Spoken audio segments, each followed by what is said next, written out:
Welcome to the 20th video on ancient Greece and part 4 of the Peloponnesian War. Now, in the last video, we dealt with that debacle for the Spartans at Pylos. And of course, they lost most of their navy. And to make matters worse, the Athenians were able to take 292 Spartans hostage. And for their stunning success at Pylos, Cleon and Demosthenes were elected generals in 424 BC.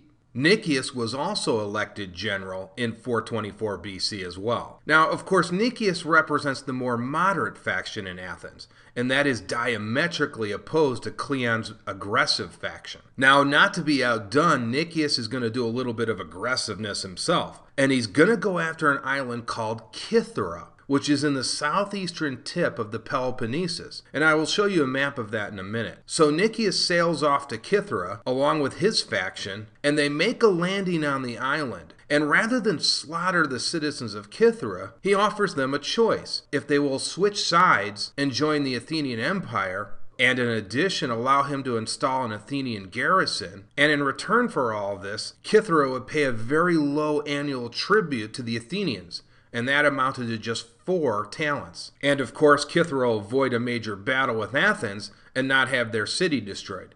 And so the leaders of Kythera agree. Now, this greatly alarmed the Spartans, because this was one of Sparta's major trading ports. A lot of goods like grain and food arrived from Egypt and Crete through Kythera, and now the Athenians had removed that. Okay, so let's take a look at a map here so we can look at the overall situation. Now, here on the bottom of the screen is Kythera, right here, and you'll notice there's a red dot. And all of the red dots on this map represent Athens and all of her allies. And the blue dots represent Sparta and her allies. So with the taking of Kythera, you might notice a trend here. In the previous video, we talked about the capture of Pylos, right here. And you will remember that Athenians set up a Messenian colony up here called Naupactus. And here's Aegina over here. And so you see the trend here? Athens is dotting military bases all around the Peloponnesian Peninsula. And so I can imagine the Spartan leadership was seriously having some sleepless nights. And to make matters worse, the Athenians were also starting to interfere in the traditional Peloponnesian stronghold of Sicily. So things really are starting to go south for the Spartans. The other advantage of having this circle of bases around the Peloponnesus was that the Athenian fleet now could stop at these ports and be refitted and resupplied if need be. Because sailing around the Peloponnesus was always a major hazard. A lot of storms would come up out of the middle of nowhere and destroy ships. So with all of these military bases surrounding the Peloponnesus, the Athenians could launch attacks from pretty much anywhere they wanted. And with the Spartan navy in complete disarray, they weren't in much of a position to do anything about it. So shortly after the taking of Kythera, the Athenians decided to go for the throat. They were now going to try and take out 2 major Spartan allies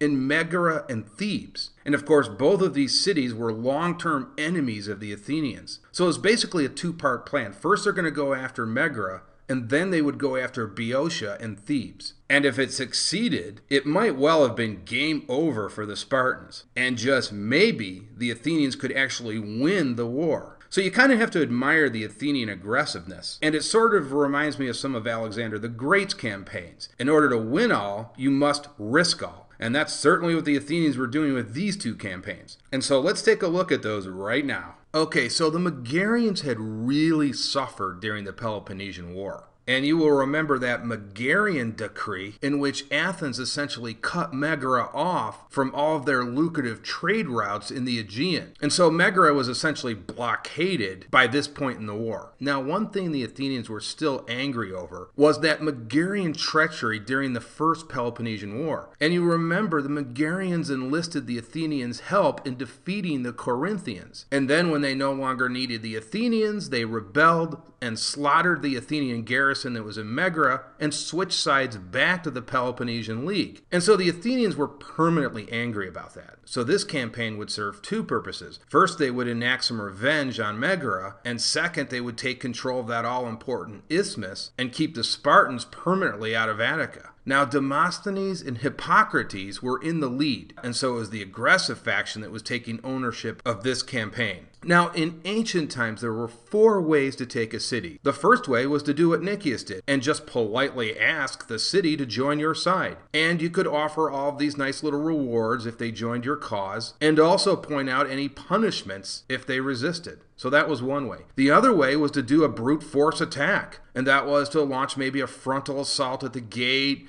use battering rams and catapults and siegecraft to take the city. The third way was to simply starve the city out, kind of what the Athenians did at Mytilene, where you build a wall around the city and you blockade the ports. And the fourth way was through treachery. And believe it or not, treachery was usually the favored method. And what that involved was recruiting somebody in the inside who could help you sneak into the city, and a lot of times you could just simply take the city without even a fight. So it was a bloodless way to take a town. And what Demosthenes did here was recruit some of those democratic friends. Remember, a lot of the cities in Greece always had this tension between the democratic-leaning Athenians and the oligarchic-leaning Spartans. And in this case, Demosthenes attempted to recruit some of those democratic friends in Megara to open the gate, and then they could sneak in at night. And so it was a 2-part plan. First, the Athenians would seize Nicaea, which is located on the map right here. And this was the port city of Megara. So first they would seize that, and then they would seize Megara. And if it all worked to plan, the Athenian insiders would simply open the gates, and the city could be taken pretty much unopposed. And so the plan went down, and the first part was very successful. The democratic Megarians killed the guards at the gate of Nicaea, and then Demosthenes and his hoplites were able to enter the gates of Nicaea at night. But then the Athenians' luck ran out. The alarm was sounded at Megara, and they realized there was a problem at Nicaea. And so the gates remained closed. And then it got even worse for the Athenians. There just happened to be a Spartan army located at Corinth. Now that was just blind luck for the Spartans, because that army was actually supposed to go north, but they just happened to be in the vicinity, and the Megarians were able to get word to the Spartan army. And that army was led by a general named Brasidas. Now we will hear a lot about Brasidas in the next video. He will become the main Athenian antagonist going forward. But Brasidas is very decisive here. He immediately sends word to the Thebans to send everybody they've got, and he moves his army as well to Megara. And so after the Thebans arrive, they have an army that numbers around 6,000, and that outnumbered the Athenian army. And of course the Thebans had no problem sending troops, because they realized they'd be next on the hit list if they didn't take care of this situation in Megara. And little did the Thebans know they were already next on Athens' hit list anyways. And so now there was a 6,000 man strong Peloponnesian army located within the city of Megara. And so the Athenians basically had no chance, and they retreated to Nicaea. And so this is one of those great what-ifs in ancient Greek history. I mean, had Athens been able to put the Democrats in power in Megara, the war might have been over in short order. But instead, that part of the operation failed,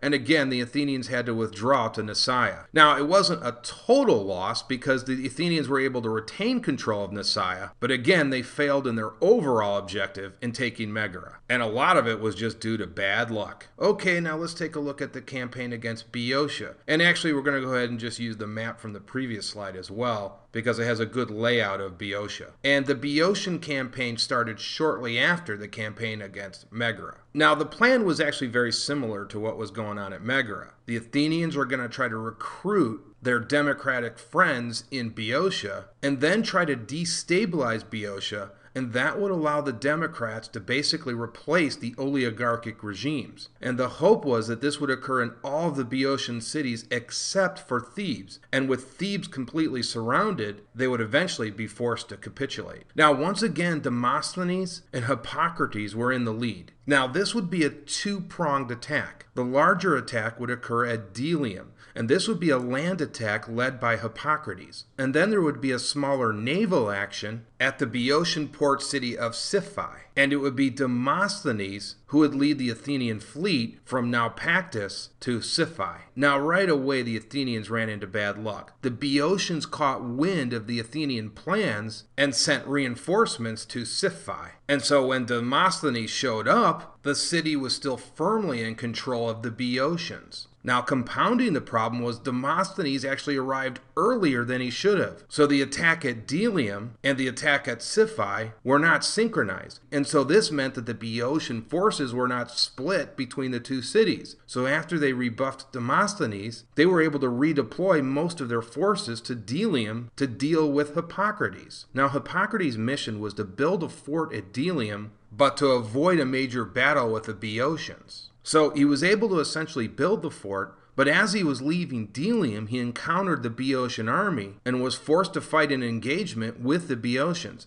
And that became known as the Battle of Delium. And we will look at that in the next slide. And so you can see the arrangement of the forces here. The Boeotians are in blue and the Athenians are in red. Now you can see the Athenians kind of had a standard phalangical arrangement here. But if you take a look at the Boeotians, they are overloading their right flank. And they made that 25 ranks deep. Now, if you watch my video on the phalanx, you will remember this is an oblique formation. So what the Boeotians are hoping to do here is to launch a shock attack on the Athenian left flank. Now, before the battles, both sides appealed to their soldiers. And the Boeotian general basically told his soldiers that they were fighting for their homeland. And that always brings out the best in soldiers when they're fighting for their homes and lands. Now, if you take a look at this brown patch in the middle here, that's a hill. And so as you can see, both sides could not see each other well at the start of the battle. Now, both the Boeotians and Athenians had around 7,000 hoplites, but the Thebans had more cavalry and light troops. And so the battle began. And as you can see, initially the Athenians were doing very well. They were actually winning the battle. And that monstrous formation on the left, well, the Athenians were holding up against the Thebans. And in the center, the Athenians were driving the Boeotians back. And on the right flank, they had completely surrounded the Boeotian left flank. And so things were looking really good at this point. But then the Boeotians got a little bit clever. They were able to surreptitiously move some of their cavalry behind that hill to assist the Boeotian left flank that was under serious duress. Now that must have come as a hideous shock to the Athenians that were winning the battle on that side of the engagement. And so those cavalry units crashed into the Athenian right flank, and that sent the entire length of the Athenian line fleeing in utter terror. And so the Boeotians won the day, and eventually the Athenians were forced to give up their fort at Delium and retreat back to Attica. And so Boeotia and Megara would remain Peloponnesian allies for the rest of the war. Okay, that's going to do it for this video. I will see you guys in the next video.